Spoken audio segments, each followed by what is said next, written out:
Bismillahirrahmanirrahim. Assalamualaikum warahmatullahi taala wabarakatuh dan salam sejahtera. Nama saya Muhammad Fauzan Azim bin Abdillah, merupakan pelajar dari program pengajian Arab dan Tamadun Islam Fakulti Pengajian Islam UKM. Akan membentangkan latihan ilmiah saya yang bertajuk Sejarah Ketenteraan Uthmaniyah pada zaman pemerintahan Mahmud I 1730 hingga 1754 Masihi.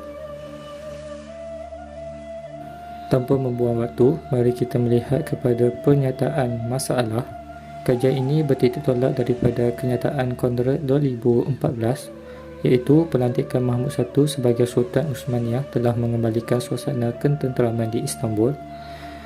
Menurut Kutaran 2013, iaitu Mahmud I berpendapat kemerosotan negara dapat ditangani dengan melakukan pembaharuan dan reformasi gaya barat.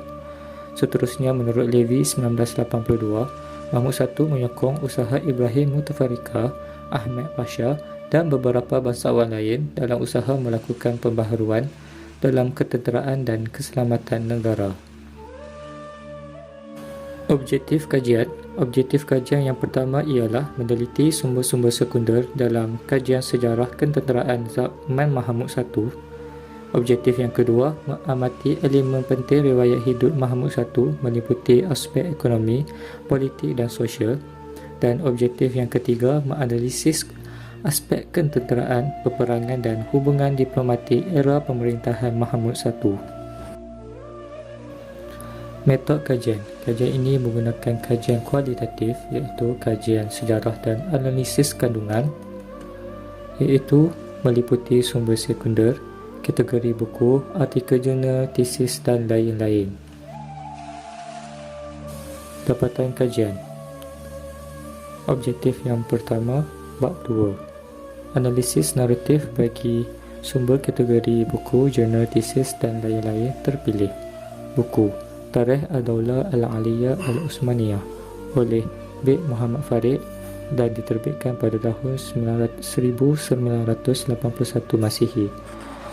Ditulis dalam bahasa Arab. Buku ini mengandungi 832 muka surat dan 35 bab. Secara keseluruhannya, buku ini menceritakan sejarah Sultan-Sultan Uthmaniyah dari aspek biografi dan peristiwa penting yang berlaku sepanjang pemerintahan sultan tersebut. Seterusnya ialah The A to Z of the Ottoman Empire oleh Somel, diterbitkan pada tahun 2010. Buku ini ditulis dalam bahasa Inggeris, mengandungi 512 muka surat dan berkonsep kepada kronologi peristiwa mengikut tahun. Buku yang ketiga ialah Ottoman Foundation Library, A Survey of the History, Development and Organization of Ottoman Foundation Libraries oleh Eronse, diterbitkan pada tahun 2008. Buku ini ditulis dalam bahasa Inggeris. Buku ini mengkhususkan kepada tentang kajian sejarah pembangunan dan penumbuhan perpustakaan di Uthmaniyah. Seterusnya ialah The Ottoman Sultan Mighty Guest of the Throne oleh Gulen, diterbitkan pada tahun 2010. Buku ini ditulis dalam bahasa Inggeris dan mengandungi 366 muka surat. Dan yang terakhir ialah buku Iran at War 1500 until 1988 oleh Farouk, diterbitkan pada tahun 2011. Buku ini mengkhususkan kajian sejarah peperangan di Iran antara tahun 1500 hingga 1988 Masihi. Di samping itu, turut membahaskan Perang Uthmaniyah Iran pada tahun 1730 hingga 1735 Masihi dan 1741 dan 1000 hingga 1746 Masihi. Seterusnya kita masuk kepada artikel jurnal. Artikel jurnal yang pertama ialah The Complex of the Sultan Mahmud I in the Cairo oleh Behrens Abusif, diterbitkan pada tahun 2011. Artikel ini menceritakan tentang Yayasan Mahmud I di Kahirah, Mesir. Seterusnya ialah artikel jurnal yang bertajuk Military Reform and the Problem of the Centralization in the Ottoman Empire in the 18th Century oleh Levy, Ditulis pada tahun 1982 Masihi. Artikel ini menceritakan peristiwa pemberontakan Patrona Halil. Yang ketiga, Military Transformation in the Ottoman Empire and Russian 1500 until 1800 oleh Augustine. Artikel ini diterbitkan pada tahun 2011. Artikel ini adalah usaha untuk membandingkan kekuatan tentera Uthmaniyah dan Rusia pada sekitar tahun 1500 hingga 1800 Masihi. Kemudiannya kita masuk kepada tesis. Tesis yang pertama ialah tesis Dr. Falsafah Sultan Berencis Muhammad V.A. Donimi, ditulis oleh Kutaren 2012. Terdapat 326 halaman dan ditulis dalam bahasa Turki. Tesis ini memfokuskan kepada pemerintahan Mahmud I dan 3 aspek ditekankan, iaitu riwayat hidup, pemerintahan dan sumbangan. Seterusnya ialah tesis sarjana The Ottomans in the Early Enlightenment, the case of public libraries in the reign of the Mahmud I, dikarang oleh Bilaloglu pada tahun 2013. Tesis ini meneroka politik budaya kerajaan Uthmaniyah sekitar 1718 hingga 1794 Masihi, merangkumi 2 pemerintahan, iaitu Ahmed III dan Mahmud I.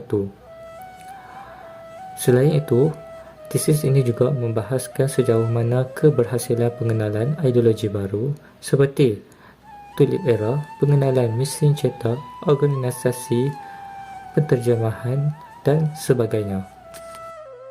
Seterusnya kita masuk kepada objektif yang kedua, iaitu bab yang ketiga mengenai riwayat hidup Mahmud I. Nama penuh, tarikh lahir dan wafat: Mahmud I Osmanoglu bin Mustafa II bin Muhammad IV bin Ibrahim bin Ahmad I. Gelaran Si Bongkok atau Kambur. Lahir pada 4 Muharram 1108 Hijrah bersamaan 3 Ogos 1696 Masihi. Meninggal dunia pada 13 Disember 1794 Masihi pada usia 58 tahun bersamaan 27 Safar 1168 Hijrah pada hari Jumaat. Kehidupan masa kecil dan dewasa. Mahmud I menghabiskan masa kecilnya di Istana Edirne. Ketika berusia 8 tahun, beliau menjalani kehidupan kurungan dan pada 25 November 1730 Masihi, Mahmud I telah dilantik menjadi Sultan. Ayahnya ialah Mustafa II dan bondanya ialah Salihah Beli Sultan yang merupakan harem kepada Mustafa II. Sifat dan perwatakan. Menurut Gulen 2010, Mahmud I memiliki sifat yang baik, adil, cinta akan kedamaian dan bertanggungjawab dalam hal pentadbiran negara. Mahmud I juga adalah seorang yang suka kepada seni muzik. Di samping itu, aktif dalam bersukan seperti lembing, menunggang kuda, berenang dan catur. Era pemerintahan Mahmud I. Aspek politik. Mahmud I telah melantik seramai 15 orang Grand Vizier-nya dan 8 orang Gubernur daerah, manakala Syekhul Islam seramai 129 orang. Di samping itu, beliau juga menjalinkan hubungan diplomatik melibatkan 6 perjanjian. Kemudiannya, kita masuk kepada aspek sosial. Waktu pemerintahannya, perkembangan perpustakaan berlaku dengan pesat.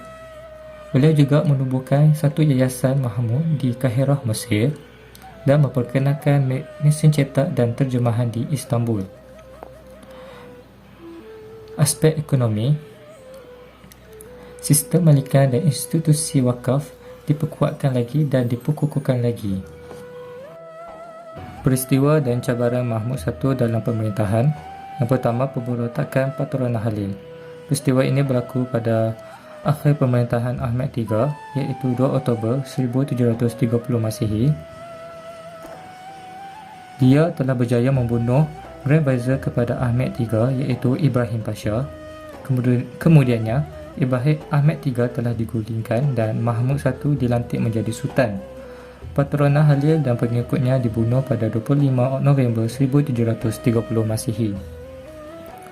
Kebakaran dan gempa bumi di Istanbul pada 1731 Masihi, kebakaran di kota Galata pada April 1732 Masihi, kebakaran berlaku di Koska dan Mola Gurani yang mengakibatkan kehancuran banyak bangunan. Pada 1733 Masihi, kebakaran berlaku di Fateh Zulali. Pada 1735 Masihi, terjadinya kebakaran di Topahan, Okapani dan Sezu de Beziz, dan kemudiannya gempa bumi di Istanbul pada 1750 Masihi dan 1754 Masihi. Dapatan kajian bab 4, Ketenteraan zaman Mahmud I. Yang pertama, sejarah awal ketenteraan Uthmaniyah, diikuti ketenteraan era Mahmud I. Mahmud I telah melakukan reformasi gaya barat. Beliau menyusun semula pasukan Hubarachi mengikut gaya barat. Ahli Hubarachi ditambah daripada 300 kepada 1,000 kepada 10,000 orang. Beliau juga memperkenalkan sekolah ketenteraan iaitu Hedeshin. Sekolah ini mengajar ilmu sains dan matematik. Tujuan sekolah ini diperkenalkan ialah untuk melahirkan jurutera di kalangan tentera. Selain itu, beliau telah mengembalikan semula gaji kepada pasukan Janissary yang mana gaji mereka telah dimasukkan pada era pemerintahan Ahmed III. Peperangan era pemerintahan Mahmud I, Perang Uthmaniyah-Safawiyah, berlaku ketika mana Safawiyah menyerang Uthmaniyah ketika mana Ahmed III menghadapi krisis dalaman. Seramai 18,000 tentera Safawiyah ke Tabriz dan berjaya mengalahkan Uthmaniyah. Ahmed Pasha melakukan serangan balas pada Mac 1731 Masihi. Beliau berjaya menawan Urumiyah dan kota Tabriz semula pada Disember 1731 Masihi. Pada tahun 1732 Masihi, 80,000 tentera Nadir Shah serang Uthmaniyah semula dan menawan kota Tabriz. Mahmud I melakukan serangan balas dan beliau menang. Beliau memperolehi gelaran Ghazi atas kemenangan itu. Di samping itu, berlaku perjanjian perdamaian pada 1736 Masihi. Perang Uthmaniyah, Rusia dan Astoria pada 1735 Masihi hingga 1739 Masihi. Berlaku ketika mana Rusia serang Crimea dan menaluki kubu-kubu penting pada 1736 Masihi. Astoria serang kota Balkan, Banja Luka dan Nis pada 1737 Masihi. Rusia juga telah menandatangani perjanjian rahsia bersama Astoria secara diam-diam tanpa pengetahuan Uthmaniyah. Di samping itu, di akhir peperangan ini berlaku perjanjian Belgium pada tahun 1739 Masihi. Seterusnya, hubungan diplomatik era Mahmud I, Perjanjian Uthmaniyah-Safawiyah iaitu Perjanjian Istanbul 1732 Masihi dan Perjanjian Istanbul atau Kasr-e-Shirin pada 1736 Masihi. Perjanjian ini adalah untuk mengekalkan keamanan di antara kedua-dua kerajaan Islam. Yang kedua, pada 1735 Masihi, British telah mengadakan hubungan diplomatik dengan kerajaan Uthmaniyah. Tujuannya adalah untuk membolehkan British menjalankan aktiviti dagangannya di wilayah-wilayah Uthmaniyah. Pada 18 September 1739 Masihi, perjanjian Belgium telah ditandangani antara Uthmaniyah, Astoria dan Rusia. Pada 1740 Masihi, terdapat 3 perjanjian yang telah ditandatangani oleh Uthmaniyah. Yang pertama, Perjanjian Pertahanan bersama Sweden. Yang kedua, Perjanjian Hubungan Diplomatik bersama Naples dan Sisilia. Dan yang ketiga, Perjanjian Perdagangan bersama Spanyol. Kesimpulannya, Mahmud I berjaya mengembalikan keamanan dalam negara setelah berjaya mematahkan pemberontakan. Beliau telah melakukan reformasi gaya barat bertujuan untuk mengembalikan era kegemilangan Uthmaniyah. Perjanjian Berger 18 September 1739 Masihi adalah perjanjian yang paling menguntungkan sepanjang kekuasaan Kerajaan Uthmaniyah. Sekian, terima kasih.